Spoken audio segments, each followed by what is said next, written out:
I was being brought to set in a wheelchair. Like I couldn't walk that far.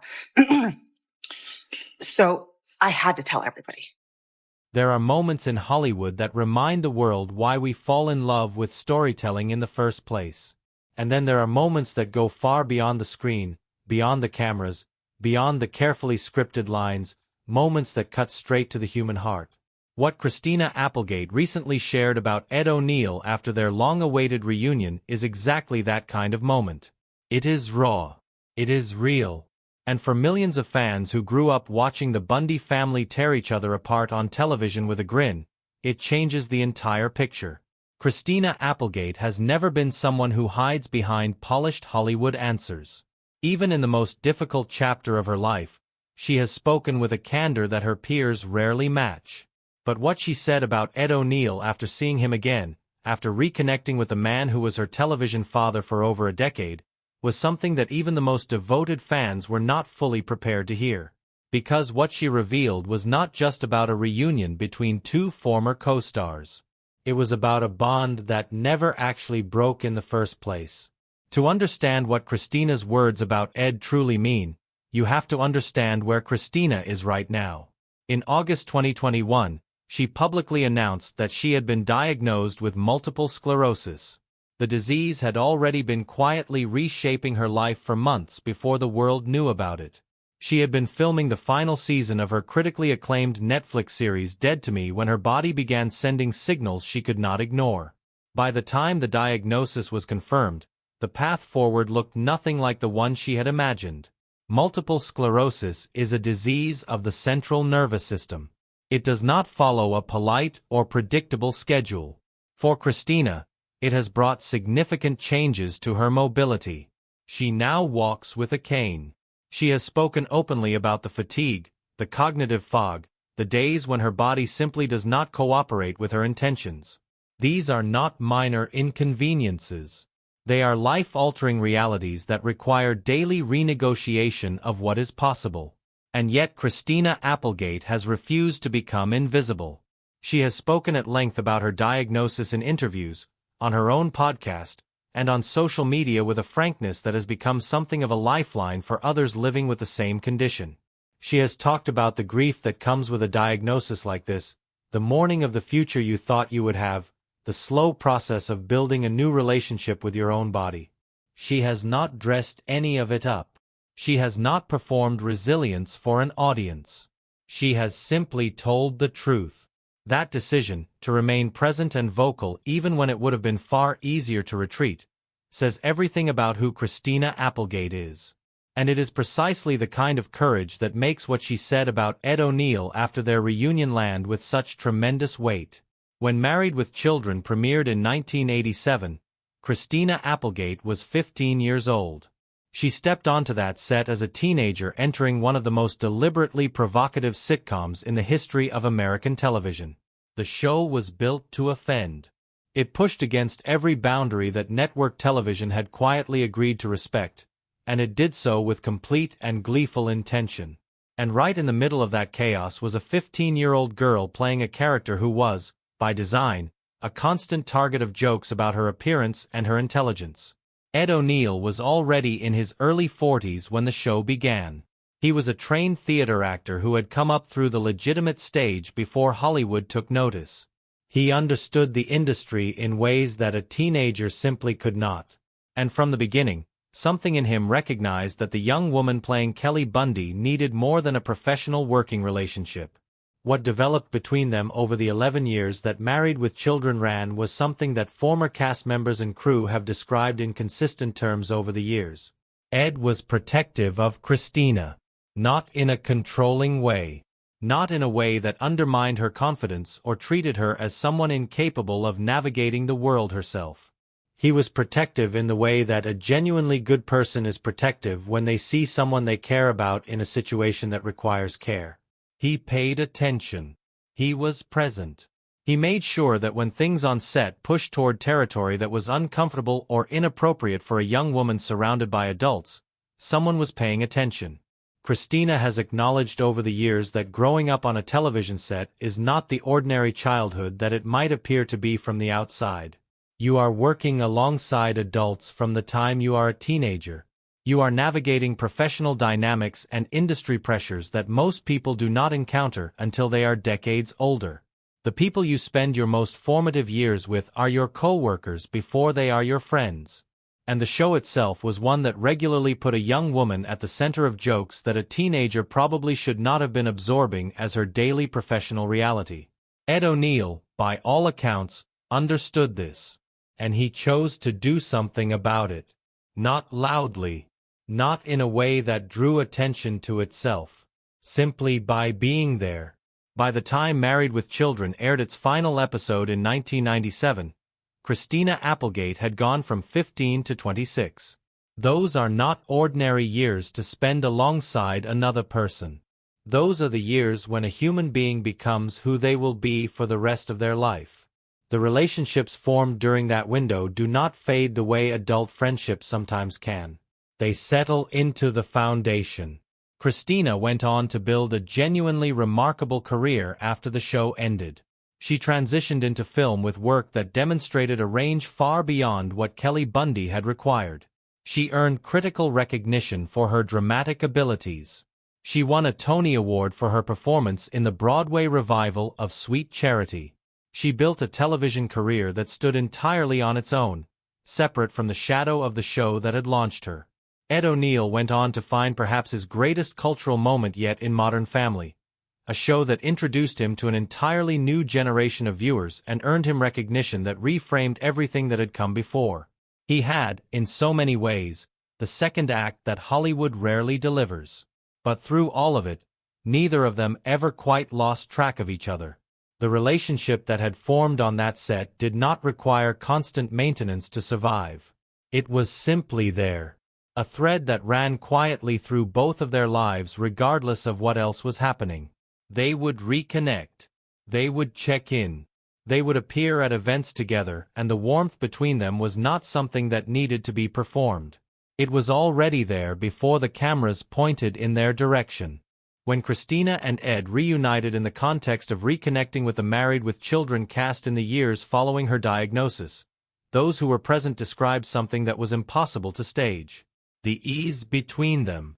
The way a look or a half-finished sentence communicated everything that needed to be said. The particular quality of a relationship between two people who have known each other across decades of real life, not just television schedules. Christina has spoken about what it meant to see Ed again with a particular clarity that comes when life has reminded you, firmly and without apology, that time is not guaranteed. She has said that there is something about going through something like an MS diagnosis that strips away the small talk. You stop navigating around the important things. You say what you mean because the reason not to say it has become less convincing. What she said about Ed, about what his presence has meant to her and continues to mean, was rooted in that clarity. She talked about him not as a former co-star or a colleague from an earlier chapter of her career. She talked about him the way you talk about someone who was there when it mattered. Someone who chose to show up not because the situation demanded it but because that is simply who they are. She has described him, in various interviews and public conversations, as someone whose consistency has been one of the steadying forces in her life. Not in a dramatic or demonstrative way. In the quiet, reliable way that actually means something when the larger things become uncertain. Following their reunion, Christina did not hold back in describing what Ed O'Neill has meant to her.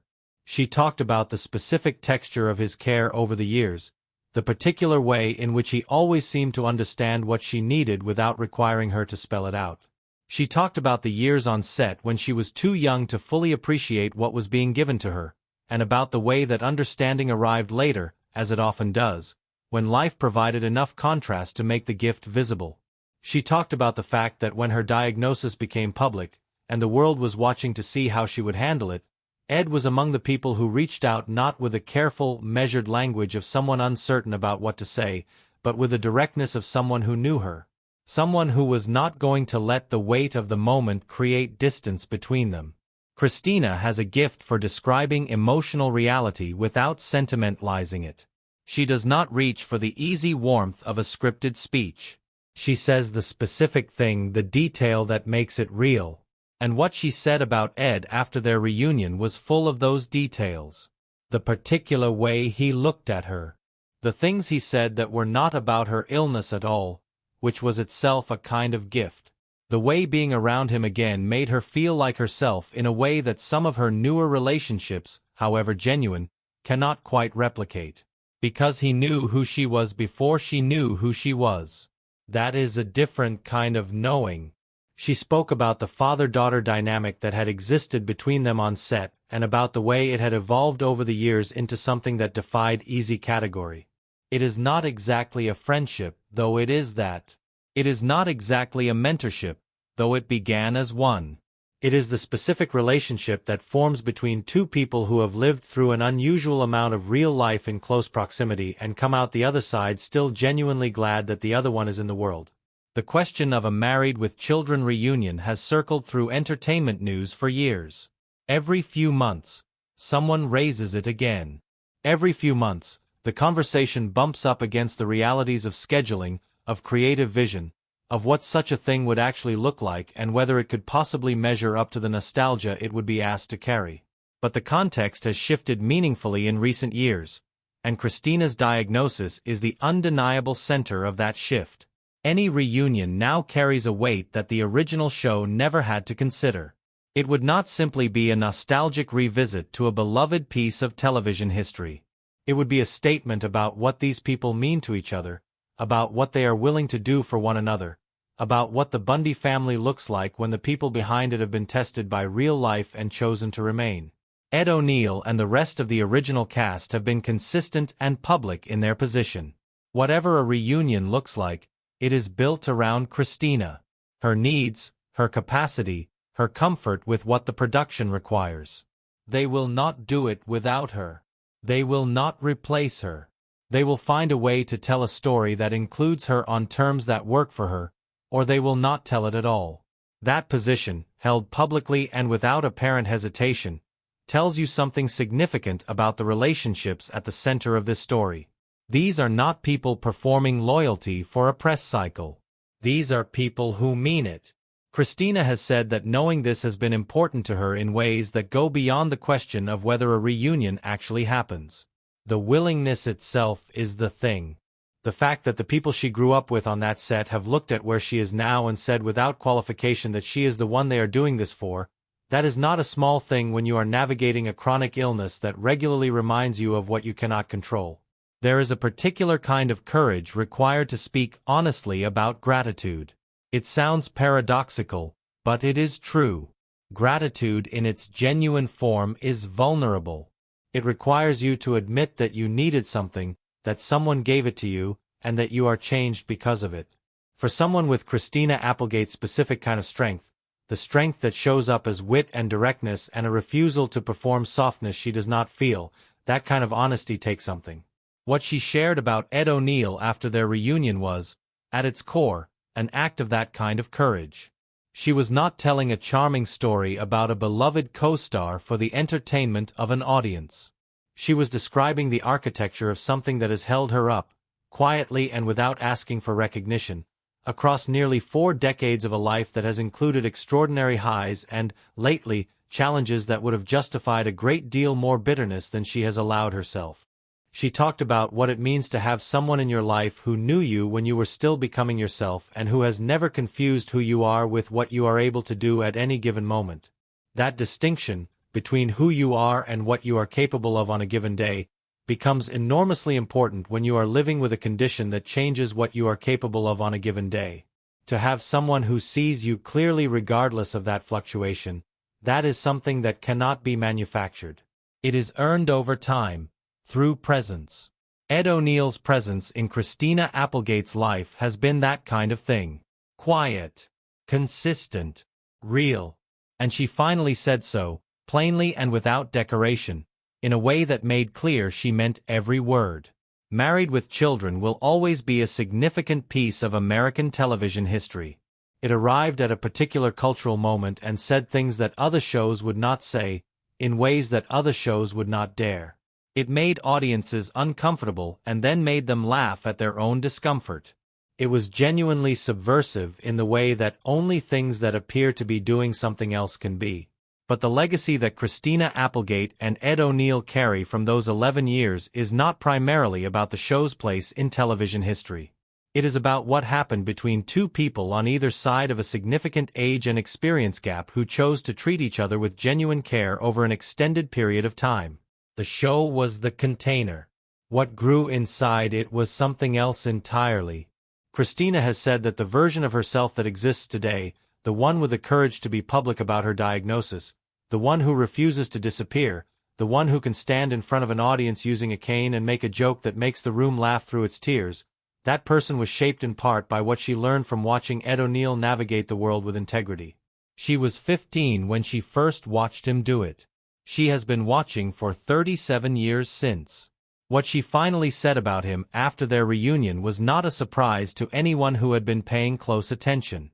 But hearing it stated plainly, without the layers of deflection that both of them might once have preferred, was something that mattered.